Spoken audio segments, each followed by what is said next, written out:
Divorced Dad Diaries, day 42, and today, after work, I went straight to the warehouse so I can pick up those bloody magnets that I keep talking about, as well as do some essential printing. Let's talk about that.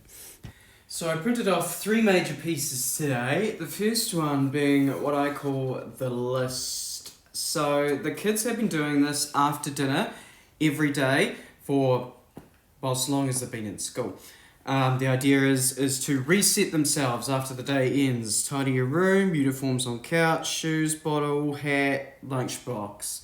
And what actually happens is, they've sort of figured this out on their own, is that when they're getting ready for school in the morning, they can also go back and refer to their list and say, I've got my uniform on and I've got my shoes on. What else do I need to do? I need to make sure my bottle's in my bag and my lunchbox is in my bag.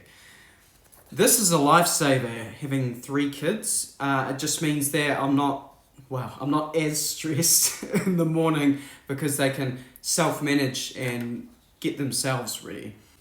Next up, we have timesheets. Yes, I give my kids timesheets.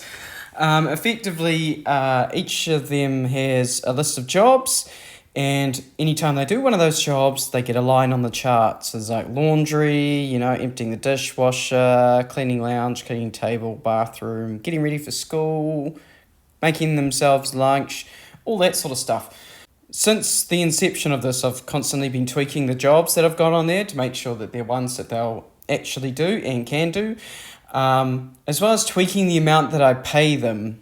So this one's blank, obviously, because I've just printed it, but they average about 15 to 20 lines a month, and then I pay them at the end of every month, and currently I'm paying them about 80 cents per line, so they get about $10, $12, $15 a month, which, primary school age kids, they go and they spend that on ice cream and lollies. When they're a bit older, they'll probably need a bit more than that. And then I've also got deductions down here, which are more just like bonuses, really. I have this little 20% that I put in a KiwiSavers account for each of the kids. I'm just hoping that by the time they become adults, they'll have a little bit of money in there to start off with. For the quarter of my viewers that aren't in New Zealand, KiwiSaver is like a retirement fund, pretty much. And then a little bonus goes into a savings account for each kid, and then they can draw down on that savings on their birthday, either some of it or all of it. My oldest daughter never draws down all of it, and she currently has like $250 sitting in that account. And at her last birthday, she had $400 that she could draw down. And she took only half of it, but still meant she had $200 to spend at 9 years old.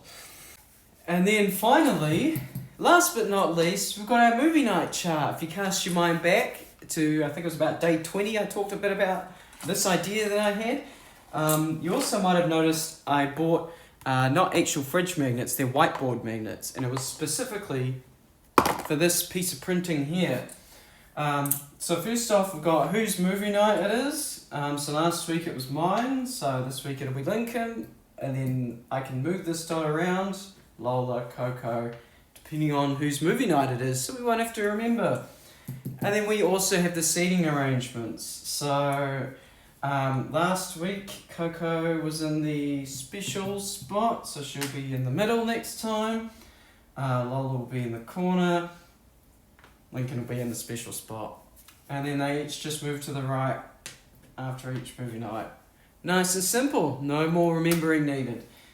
And then because my youngest son isn't included on any of these printings, I've just got a piece of artwork that he did like last week where he cut out a bunch of stuff and glued it to a picture, and he was very proud of it. Used big boy scissors even. After printing, I went for a nice brisk walk in the dusking sun where I saw someone filming a TikTok dance, which I thought was a bit entertaining. And then went home, cooked pilaf, watched the chase, played a bit of Xbox, and I will catch you on the flip side.